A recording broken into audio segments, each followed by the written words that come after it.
एक और दिल दहला देने वाली वारदात की जो आज मुंबई जयपुर एक्सप्रेस ट्रेन पर हुई।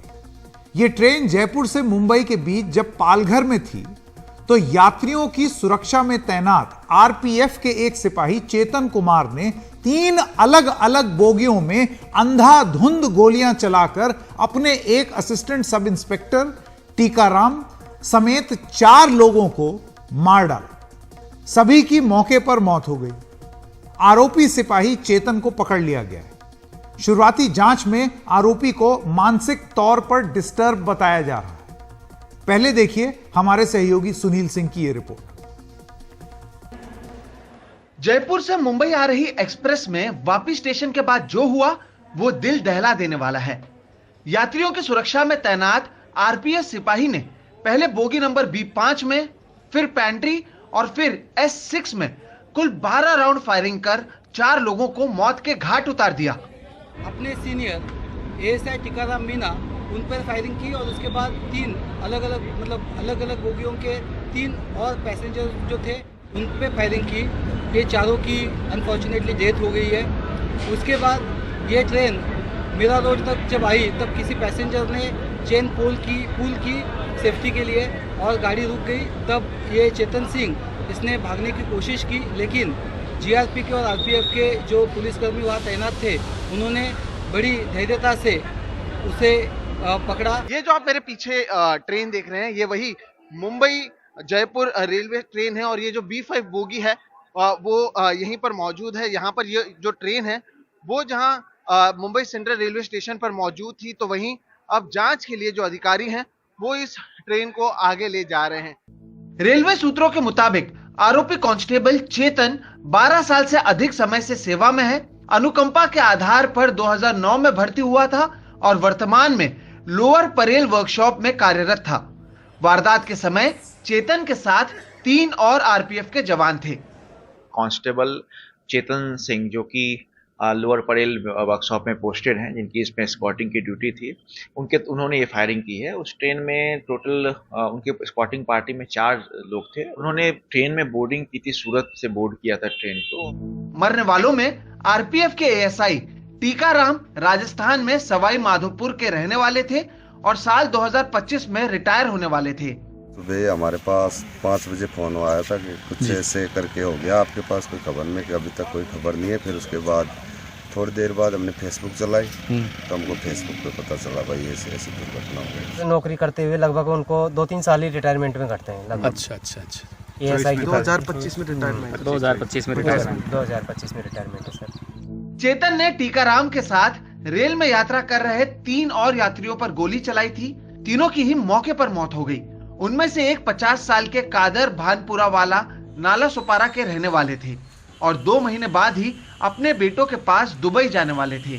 अभी थोड़े दिन पहले ही मिले थे, उनको दुबई भी जाना था, वो दुबई का कैंसिल करके और यहाँ आज चले गए। देखिए अभी क्या हो रहा है। हमारा अशारा था मुहर्रम 10 दिन हम लोग मातम करते हैं, हुसैन का गम मनाते हैं, तो उसके लिए वो उनके गाँव में गए थे।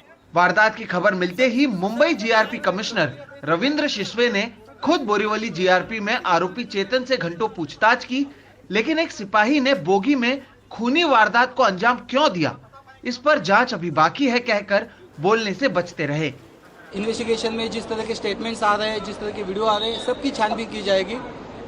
It is too early to come to और जंप टू सम कंक्लूजन। किसी भी मामले में कंक्लूजन तक पहुंचने के लिए आपको भी मालूम है कि हर चीज को बहुत गहराई में जाके उसकी छानबीन करनी होगी और पुलिस इसके गहराई में जाके छानबीन करेगी। शुरुआती जांच में पुलिस ने आरोपी सिपाही चेतन को मेंटली डिस्टर्ब बताया है। रेल में हुई वारदात के वायरल फोटो और वीडियो से भी साफ है कि इस तरह की वारदात को कोई मानसिक बीमार शख्स ही अंजाम दे सकता है। लेकिन बड़ा सवाल यह है कि अगर आरपीएफ कांस्टेबल चेतन मेंटली रूप से डिस्टर्ब किस्म का आदमी था तो उसे भरी बंदूक के साथ यात्रियों की सुरक्षा की जिम्मेदारी क्यों दी गई। राजस्थान से हर्षा कुमारी के साथ मुंबई से ब्यूरो रिपोर्ट, NDTV इंडिया के लिए।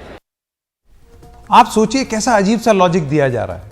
मेंटली वो डिस्टर्ब था, तो मेंटली डिस्टर्ब लोग रेलवे प्रोटेक्शन फोर्स में काम कर रहे हैं, बंदूक लेकर के 3-3 अलग अलग बोगियों में जाकर के वो गोलियां चला रहे हैं। और उसके बाद हम अभी आगे कार्यक्रम में आपको और भी चीजें बताएंगे जिससे कहीं यह तो साबित नहीं हो रहा है कि इन 4 मर्डर के पीछे नफरत था मकसद। रेलवे में दरअसल 2 तरह की पुलिस होती है और उससे आपका सामना होता है। एक होती है जीआरपी और एक होती है आरपीएफ। जीआरपी का मतलब है गवर्नमेंट रेलवे पुलिस, जो राज्य की पुलिस होती है। यानी कि अगर महाराष्ट्र की हम बात कर रहे हैं तो महाराष्ट्र पुलिस होगी, ट्रेन अगर अहमदाबाद गई तो गुजरात पुलिस, अगर जयपुर गई तो राजस्थान पुलिस। तो इसको कहते हैं जीआरपी। जीआरपी क्या करती है? जीआरपी की जिम्मेदारी होती है रेलवे स्टेशन पर सुरक्षा तैनात करना, लेकिन ट्रेन के अंदर, चलती हुई ट्रेन के अंदर सुरक्षा वो राज्य पुलिस नहीं करती। वो केंद्र की रेल मंत्रालय के अंदर आने वाली एक पुलिस फोर्स होती है जिसका नाम होता है आरपीएफ। आरपीएफ मतलब रेलवे प्रोटेक्शन फोर्स। ये ट्रेन में साथ में चलते हैं, इनके पास बंदूक होती है। आप देखते होंगे रात में अगर आप कभी ट्रेन में गए हो तो एक सिपाही ऐसे ऐसे यूं ट्रेन में पूरा घूमता रहता है। ये चेतन वही था, इसी फोर्स का ये सिपाही था चेतन कुमार। इसीलिए ये चलती रेल के सभी डिब्बों में बेरोक टोक घूम सकता था।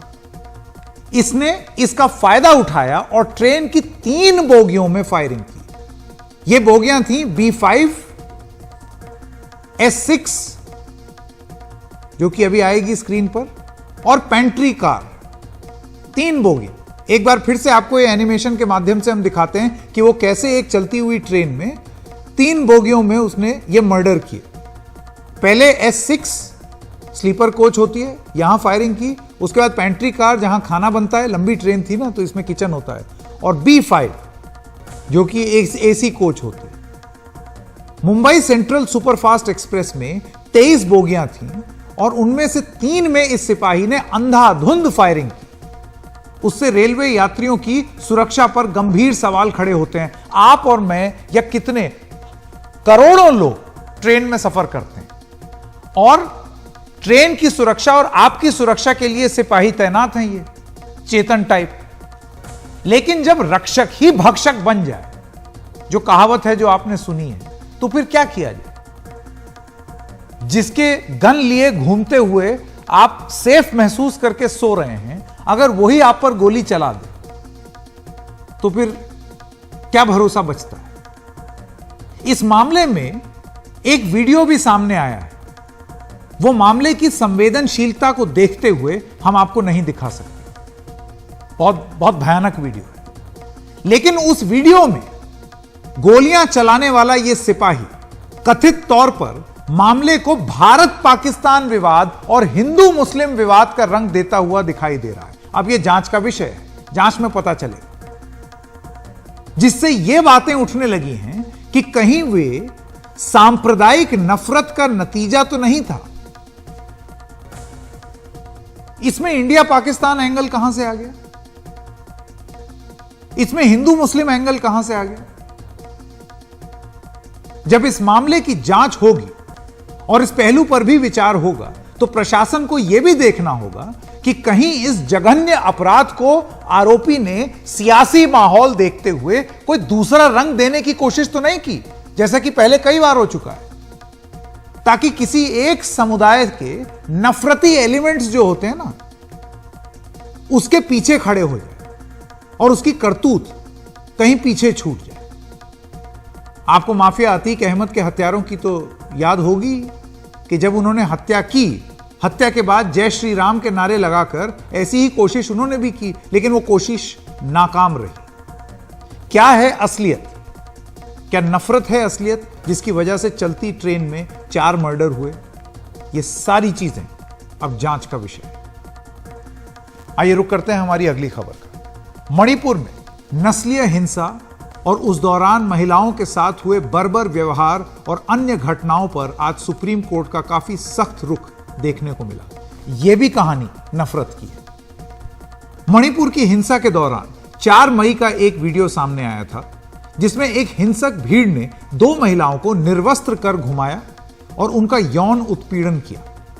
उन 2 पीड़ित महिलाओं की याचिका पर सुप्रीम कोर्ट ने केंद्र सरकार और राज्य सरकार को कटघरे में खड़ा किया है और कई सवाल पूछे हैं। आइए एक एक करके आपको वो सवाल बताएं। इन सवालों का जवाब राज्य सरकार को पहले ही दे देना चाहिए था, ये नौबत ही नहीं आनी चाहिए थी, लेकिन सुप्रीम कोर्ट के सवाल सुनिए। चीफ जस्टिस ने पूछा कि 4 मई को महिलाओं को निर्वस्त्र घुमाने की घटना सामने आई तो 0 एफआईआर 18 मई को क्यों हुई? 4 मई से 18 मई तक पुलिस क्या कर रही थी? 14 दिन क्यों लगे? इसकी कोई सफाई क्यों नहीं हो सकती? क्यों नहीं दी जा सकती इस बात की सफाई? एफआईआर दायर करने में क्या दिक्कत थी? क्या लोकल पुलिस को यह पता नहीं लगा कि एक घटना हुई है? इस एफआईआर को संबंधित पुलिस थाने तक भेजने में 21 जून तक का समय कैसे लग गया? यह सब चीफ जस्टिस ऑफ इंडिया, देश के चीफ जस्टिस पूछ रहे हैं सवाल। गिरफ्तारियां करने के लिए वीडियो के वायरल होने का इंतजार क्यों किया गया? कितना बड़ा प्रश्न जो लगातार यहां पर एनडीटीवी में इस कार्यक्रम में हम पूछते चले जा रहे हैं। आज चीफ जस्टिस ऑफ इंडिया ने भी वही सवाल पूछ दिए सरकार से। सुप्रीम कोर्ट के सवालों पर सॉलिसिटर जनरल ने कहा है कि जैसे ही वीडियो आया 7 लोग गिरफ्तार किए गए। आप देख रहे हैं, वो कह रहे हैं जैसे ही वीडियो आया। सवाल है कि 77 दिन तक क्या कर रहे थे? जवाब आ रहा है वीडियो आने के बाद हमने ये एक्शन ले लिया। सॉलिसिटर जनरल कहते हैं कि यह भी कहा है उन्होंने कि जांच का विषय है कि एफआईआर दर्ज करने में देरी क्यों हुई।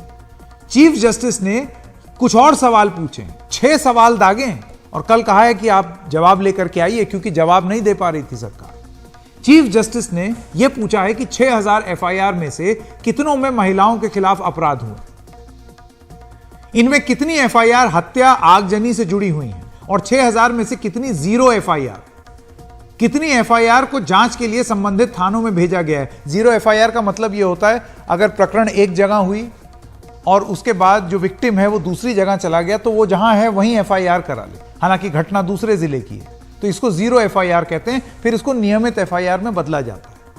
तो ये सवाल चीफ जस्टिस पूछ रहे हैं कि कितनी 0 एफआईआर हुई और कितनी आपने नियमित की। अगला सवाल, अभी तक कुल कितने आरोपी गिरफ्तार हुए? गिरफ्तार अभियुक्तों की स्थिति क्या है? अब तक धारा 164 के तहत कितने बयान दर्ज किए गए? इस पर अटॉर्नी जनरल तुषार मेहता ने कहा है कि हमारे पास फिलहाल कोई डेटा नहीं है। सुप्रीम कोर्ट ने कहा कि कल इनके जवाब लेकर के साथ में आए, 2 बजे सुनवाई है फिर से। खास बात यह है कि मणिपुर में महिलाओं के साथ हुए बर्बर व्यवहार की जांच गृह मंत्रालय ने सीबीआई को सौंपी हुई, लेकिन सुप्रीम कोर्ट में पीड़ित महिलाओं की ओर से पेश हुए वरिष्ठ वकील कपिल सिब्बल ने यह कहा कि सीबीआई जांच पर भी संदेह जताया और सुप्रीम कोर्ट की मॉनिटरिंग कमेटी के तहत जांच की मांग की। केंद्र सरकार की ओर से पेश हुए सॉलिसिटर जनरल तुषार मेहता ने इससे सहमति जताई और कहा कि सरकार के पास छुपाने को कुछ भी नहीं है और हमें सुप्रीम कोर्ट की निगरानी में जांच से कोई ऐतराज नहीं है। इस पर सुप्रीम कोर्ट ने यह इशारा किया कि वो मामले की हाई पावर कमेटी का गठन कर सकती है और उससे जांच करा सकती है। सुनवाई के दौरान चीफ जस्टिस डीवाई चंद्रचूड़ ने कुछ और भी बातें कही, क्योंकि आप राजनीतिक बयान देखिए, राजनीतिक बयान इस तरीके से आ रहे थे कि भाई यहां ये हुआ, तुमको इस राज्य में ये नहीं होते हुए दिखता, उस राज्य में वो नहीं होते हुए दिखता। तो मणिपुर के मामले में निर्भया जैसी स्थिति नहीं है जिसमें एक बलात्कार हुआ था, वो भी भयावह था, लेकिन यहां हम प्रणालीगत हिंसा यानी कि सिस्टेमिक वायलेंस से जुड़ी हुई हिंसा से निपट रहे हैं, जिसे आईपीसी एक अलग अपराध मानता है। मणिपुर में हीलिंग टच की भी जरूरत है। कोर्ट द्वारा नियुक्त टीम यह संदेश भेजेगी कि सुप्रीम कोर्ट का हालात पर ध्यान है। चीफ जस्टिस ने यह भी कहा कि कोर्ट की टीम में जजों और अधिकारियों को नियुक्त किया जा सकता है जो यह तस्वीर बात सकते हैं और उसके बारे में बात कर सकते हैं और जमीन पर क्या हो रहा है इस पर और गौर फरमा सकते हैं। कोर्ट ने केंद्र से कहा है कि वो एसआईटी के लिए नाम सुझा सकता है। आज की सुनवाई के दौरान मणिपुर के साथ ही बंगाल की हिंसा का मुद्दा भी उठाया गया। ये आप राजनीतिक रूप से तो जानते हैं कि इसके बारे में खूब बात हो रही है। वकील बांसुरी स्वराज ने कहा कि मणिपुर के केस की ही तरह पश्चिम बंगाल में भी कुछ इस तरीके से मामले हुए हैं और कोई कार्रवाई नहीं हुई। ऐसी घटनाएं राजस्थान में हुई हैं, छत्तीसगढ़ में हुई हैं, केरल में हुई हैं। पूरे देश में महिलाओं के खिलाफ अपराध हो रहे हैं। ये एक राजनीतिक बयान भारतीय जनता पार्टी लगातार उठा रही है। आप जानते हैं, डिबेट्स में आप सुन ही रहे हैं। अब ये जो बयान दिया गया है, इस पर सुप्रीम कोर्ट क्या टिप्पणी देती है, आप जरा वो गौर फरमाइए।